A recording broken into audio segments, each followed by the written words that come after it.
साध्य कराया दीर्घ प्रयत्ने अभ्यास सुज्ञे करावा.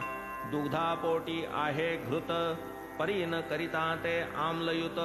नाही तक्र ना नवनीत तेही अपेक्षित संस्कारा. तक्र घुसळल्या विरहित प्राप्त होईना नवनीत.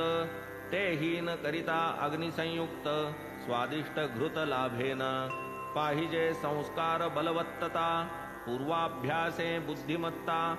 अभ्यासावीण न चित्तशुद्धता तिजवीण दुर्गमता ज्ञानास.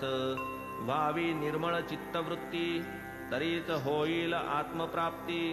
हाता न ये ज्योती स्वरूप स्थिती भगवत भक्ती सोडू नये. लागे भगवत भक्तीचा पाया मंदिर आत्मज्ञानाचे उठाया.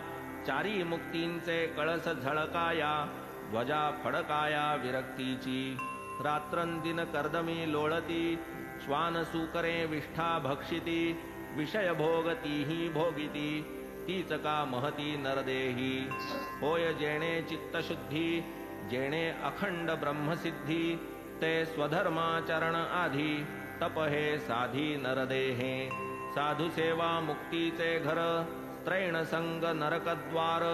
हे पूज्य वृद्धजनोद्गार विचारार्ह सर्वथा. सदा सदाचार संपन्न देह निर्वाहा पुरते अन्न. गृहदारादि स्पृहा शून्य ऐसा जो धन्य तो साधू. जे जे अनिमेष चिंतिती साई प्रचितीची पहा नवलाई. स्वये साई तयांस ध्यायी होऊनी उतराई तयांचा. धन्य नामस्मरण महती गुरुही भक्तस्मरण करीती. ध्याता प्रवेशे ध्येय स्थिती पूर्ण विस्मृती परस्परा. तुम्ही जाणा तुमची करणी मज तो अहर्निश तुमची घोकणी. ऐशी बाबांची प्रेमळवाणी असेल स्मरणी बहुतांच्या. न लगे आम्हा ज्ञानकथा पुरे हा एक साईचा गाथा. कितीही पापे असोत माथा संकटी त्राता हा आम्हा. जरी न करवती पारायणे तरी यातील गुरुभक्ती प्रकरणे. श्रोता कीजे हृदया भरणे नित्यश्रवणे नेमाने. दिवसाच्या कोणत्याही प्रहरी वाचील नित्य हे चरित्र जरी. निज गुरुराजसह श्रीहरी भेटेल निर्धारी भाविका.